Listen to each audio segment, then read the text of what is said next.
Hey everybody, it's a bald man once again. Today we're going to be talking about the aggregate demand and aggregate supply graph. We are just going to talk about the shifters today. And tomorrow I'll make another video about how this graph works. And then I'll include another video about the spending and tax multipliers as well. Anyway, so let's stay on topic, right? So when we're looking at this, PL is for price level. YFE, output at full employment. As long as it's under the LRAS, that you see over here, we are at full employment. The LRAS, that stands for long run aggregate supply, and we need to think of this as the same thing as the PPC. So whatever affects the PPC will also affect the LRAS. Trade, technology, the four factors of production, capital, entrepreneurship, land, and labor. These are all things that would move the LRAS. If none of those get affected, then we do not move the LRAS. All right. Well, we should be familiar with a PPC graph already, right? So let's move on to the aggregate supply curve and its shifters. Here, I want you guys to remember this acronym, IRAP. No, I do not rap once again, but we do need to learn this acronym, right? So the I stands for inflationary pressures. Inflationary pressures or inflationary expectations, whatever you prefer, right? That's what the I stands for. So if we expect inflation to go up, businesses might not buy as many of the resources that they need in order to provide their goods and services. And if inflation, right, we have disinflation, then they might consider buying more resources, and aggregate supply would increase in that case. The R stands for resource prices.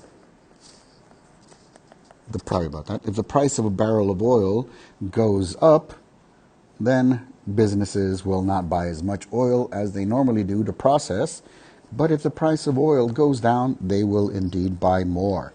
Don't forget, we make a lot of products from oil, not just gas, right? Plastics, medicine, all that good stuff is made from oil. So if the price goes up, we'll get less of those things. But if the price goes down, we'll get more of those things. The A stands for actions by the government.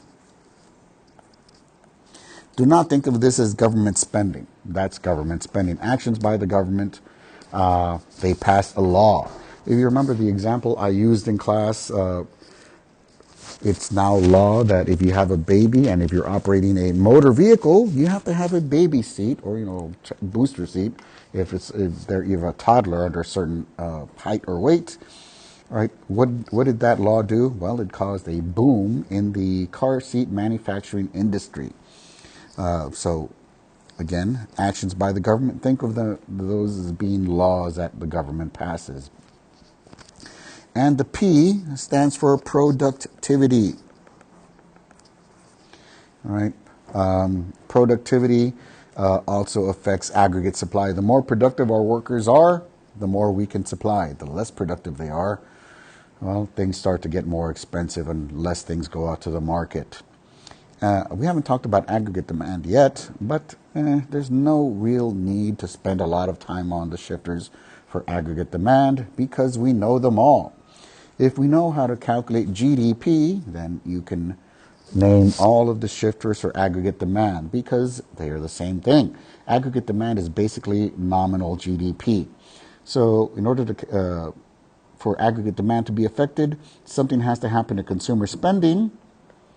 Remember, 67% of our economy is driven by consumer spending, or something needs to happen to government spending.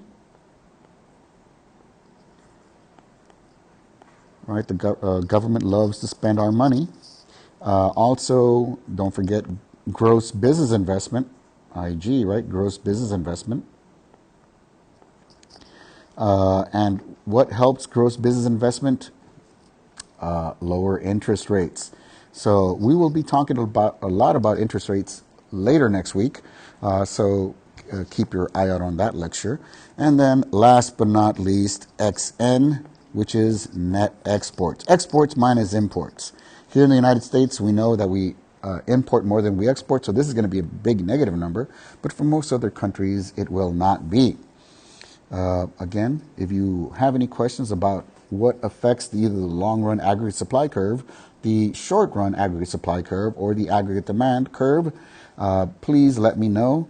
But otherwise, all the information you need is in this video about the shifters.